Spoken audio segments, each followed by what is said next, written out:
आपल्या लोकांची आपली वाहिनी एबीडी न्यूज मराठी। बदलापूरच्या अपोलो चिल्ड्रन हॉस्पिटलमध्ये 2 दिवसापूर्वी एका बाळावर उपचार होत नसल्याचा आरोप करत एका राजकीय पक्षाच्या पदाधिकाऱ्यांनी गोंधळ घातला होता। या गोंधळाचं सोशल मीडियावर लाईव्ह करताना मात्र डॉक्टरांची बाजू जाणून न घेताच बदनामी केल्याचा आरोप डॉक्टरांच्या इंडियन मेडिकल असोसिएशन संघटनेने आज पत्रकार परिषद घेत केलाय। तसंच बदनामी करणारा हा व्हिडिओ डिलीट करून आमची बाजू मांडली नाही तर कायदेशीर कारवाई करण्याचा इशाराही डॉक्टरांच्या संघटनेने दिलाय। यावेळी डॉक्टरांना अश्रूही अनावर झाले। अपोलो हॉस्पिटलमध्ये 1 दिवसाचं बाळ दाखल झाल्यानंतर त्याची प्रकृती चिंताजनक असल्याने आम्ही महागडी इंजेक्शन त्याला देऊन तात्काळ उपचार सुरू केले। त्यासाठी पालकांकडे 1 रुपयाही मागितला नाही, परंतु भविष्यात बाळाला व्हेंटिलेटर लावण्याची आवश्यकता भासू शकते याची माहिती पालकांना दिली आणि त्यांना डिपॉझिट भरण्यास सांगितलं। पालकांनी पैसे नंतर भरतो असं सांगितल्यानंतरही आम्ही उपचार सुरूच ठेवले। मात्र फक्त नंतर पैसे देऊ हे त्यांच्याकडून लिहून मागितलं। त्यावरून त्यांनी एका राजकीय पक्षाच्या कार्यकर्त्यांना बोलावत हॉस्पिटलमध्ये गोंधळ घातला। ते सोशल मीडियावर करत त्यात डॉक्टर लुटारू असल्याचे आरोप करण्यात आले, असं म्हणत डॉक्टरांच्या संघटनेने या प्रकाराचा निषेध केलाय।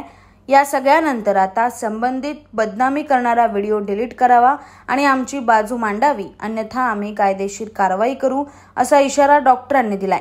पाहूयात डॉक्टर नेमकं काय म्हणाले।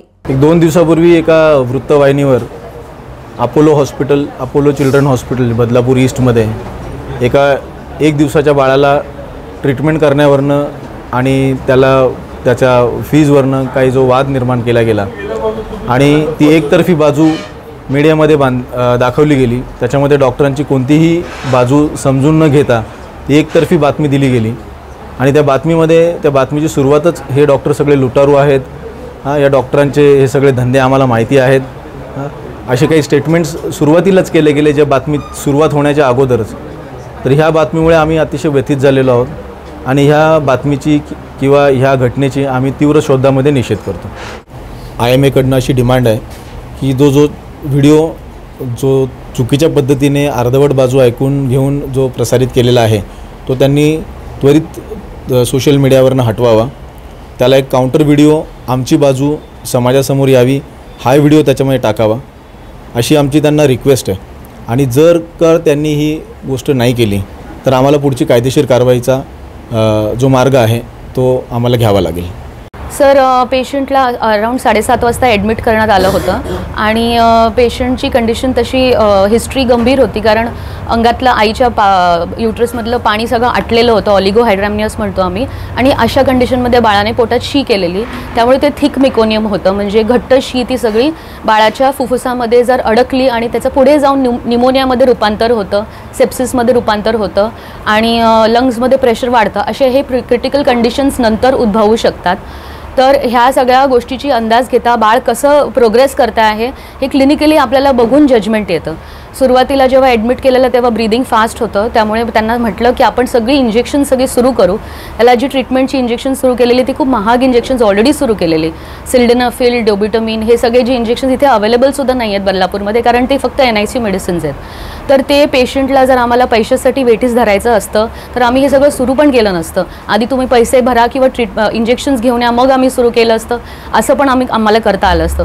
पण अजिबात पेशंटकडून काही न घेता बाळाची 3-4 तास ट्रीटमेंट आम्ही करत होतो आणि जेव्हा आम्हाला अंदाज आला की नाही बाळाला आता व्हेंटिलेटरवर टाकावं लागेल आणि त्याच्यासाठी पुढचा जो खर्च येईल तो खूप अमाप आहे आणि पेशंट अजिबातच काही पैसे भरायला तयार नाही आहेत आणि आम्हाला वारंवार असे एक्सपिरियन्सेस येत आहेत की एकदा पेशंटला व्हेंटिलेटरवर टाकलं, पेशंट हलवत नाही, ट्रान्सफर घेत नाहीत आणि पेशंट बरा झाला की मग ते पैसे पण भरायला येत नाहीत किंवा 10 लोकांना घेऊन येऊन आमच्यावर प्रेशर तरी टाकतात किंवा पॉलिटिकल काही फोन्स वगैरे येऊन आम्हाला खूप बिलं माफ करायला लागतात। हे आधी खूप झालेलं आहे, म्हणून ह्यावेळी आम्ही त्यांना, ही मागच्याच महिन्याची केस आहे माझ्याकडे की असाच पेशंट, सिमिलर पेशंट होता, 4 दिवस ट्रीटमेंट व्हेंटिलेटरवर होतं बाळ आणि त्यांनी काही पैसे न भरता आम्ही पूर्ण 4 दिवस ट्रीटमेंट केली, त्या बाळाला ऑक्सिजनवर आणलं आणि मग आम्ही सरकारी दवाखाना मध्ये त्याला ट्रान्सफर केलं। त्या बाळाचं मेडिकलचं जे बिल होतं ते अराउंड 23,000 रुपये बिल झालं, कारण सर्फॅक्टंट हे महाग इंजेक्शन आहे।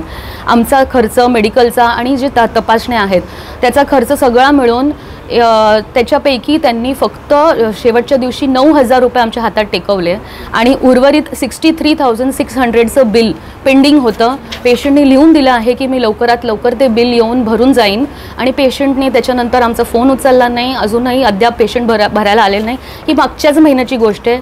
27 फेब्रुवारीला पेशंट डिस्चार्ज झालेला आहे. असे कितीतरी केसेस आम्ही माफ करतो. आता हा एक पेशंट आहे ज्यांनी चेक दिलेला की मी 25,000 आत्ता माझ्याकडे पैसे नाहीत, मी 25,000चा चेक देतो, तो तुम्ही नंतर टाका. तो चेक बाउन्स झाला. त्याच्यानंतर पण आम्ही त्यांनी नंतर बाउन्स झाल्यामुळे नंतर धमकी दिली आम्हाला की आम्ही लोकल नेत्यांना बोलवून तुमचं हॉस्पिटल फोडून काढेन जर परत तुम्ही आम्हाला पैशासाठी फोन केला तर. हे अशा कॉन्स्टंट दहशतीखाली आम्ही प्रॅक्टिस केलेली आहे आणि त्यामुळे एव्हरी टाईम आर्थिक नुकसान खूप झालेलं आहे आमचं. व्हेंटिलेटरवर बाळ जेव्हा आपण टाकतो तेव्हा खूप खर्च होतो. ऑक्सिजनच्या दिवसाला 6-7 जम्बो सिलेंडर लागतात. तर अशा परिस्थितीमध्ये आम्ही जर पेशंटला म्हणतो की तुम्ही डिपॉझिट भरा आणि त्याच्यावरनं वाद झाला, पेशंटने आमच्याशी बोलायला हवं होतं काय प्रॉब्लेम आहे, ना की असं मीडियाला बोलून त्यांनी असं हे करायला पाहिजे होतं. नेमकं असं झालं की पेशंटला जेव्हा आम्ही म्हटलं की त्याला व्हेंटिलेटरवर टाकावं लागेल आणि पुढचा खर्च खूप जास्त आहे, तुम्ही नेमकं निदान डिपॉझिट तरी भरा, बाकी सगळी मेडिसिन्सचा खर्च सगळा तुम्ही नंतर करा, काही प्रॉब्लेम नाही. पेशंट म्हणाले की आम्ही विचार करून सांगतो. थोड्या वेळाने ते म्हणाले की ठीक आहे तुम्ही ते ट्रीटमेंट करा, आम्ही 10,000 रुपये भरतो आत्ता आणि उरलेले आम्ही उद्या सकाळी भरतो डिपॉझिट 15,000. मग मी म्हटलं ठीक आहे चालेल, आम्ही सुरू करतो ट्रीटमेंट. ऑलरेडी त्या दिवसाचा खर्च खूपच होणार होता तरी आम्ही आम्ही तयार झालो ट्रीटमेंट करायला. मग त्याच्यानंतर फक्त सिस्टरला म्हटलं की त्यांच्याकडनं फक्त लिहून घ्या की उद्या दुपारी 12पर्यंत ते पैसे भरतील. पण ते नंतर पेशंट पैसे लिहून द्यायला पण तयार नाहीत. नंतर ते उडवाडवीची टोलवाटोलवीची भाषा करायला लागले. नाही आम्ही उद्या संध्याकाळी देऊ, नाही 2 दिवसात तर आम्ही बिल क्लिअर करूच. अशा कंडिशनमध्ये मग आम्ही म्हटलं की मग तुम्ही डिसिजन घ्या, मग तुम्हाला जर नसेल जमत तर तुम्ही सरकारी हॉस्पिटलमध्ये आत्ताच न्या. व्हेंटिलेटरवर एकदा बाळ टाकलं की ते ट्रान्सफर करणं खूप डिफिकल्ट आहे. पण ह्या गोष्टीचं त्यांनी रॉंग पद्धतीने प्रचार केला की डॉक्टर पैसे देत नाहीत म्हणून व्हेंटिलेटरवर टाकत नाही आणि बाळाचा जीव वेठीस धरला. बाळ तोपर्यंत आम्ही स्टेबिलाइज केलेलं आणि त्याच्या फास्ट रिकव्हरीसाठी ही पुढची ट्रीटमेंट आपल्याला करणं गरजेचं होतं. हे त्यांनी समजून न घेता जेव्हा ॲक्च्युली रिलेटिव्सना हे सगळं माहिती होतं पण ते पैसे न भरण्यासाठी हे सगळं त्यांनी असं जे केलं आहे ते चुकीचं आहे. आता एवढं झालं ठीक आहे, आम्ही म्हटलं झालं ठीक आहे, पण परत ते चॅनलवाले ते व्हिडिओ तोडून मोडून फक्त त्यांची जी बाजू आहे, आता त्यांनी असे चॅनलवर व्हिडिओज फक्त पुटअप केलेत ज्याच्यामध्ये फक्त ते सुरुवातीला जे हॉस्पिटलला येतात आणि दंगा घालतात आणि स्टाफ लोकांना जे असं म्हणतात की हे कर्मचारी हॉस्पिटलचे काहीच बोलत नाही आहेत आणि हॉस्पिटलला ज्या वाईट शब्द जे बोललेत तो व्हिडिओ फक्त सगळीकडे हे व्हायरल करतायत जेणेकरून लोकांना पुढचं काय जे कंडिशन आहे ते न कळावं आणि हे असं परत करून आमचे मेंटल हॅरॅसमेंट करतात ते अगदी चुकीचं आहे. साठी आपल्या एव्हीडी न्यूज मराठी चॅनलला सबस्क्राईब करा आणि लाईक शेअर करून पहा शहरातील ताज्या घडामोडी थेट मोबाईलवर.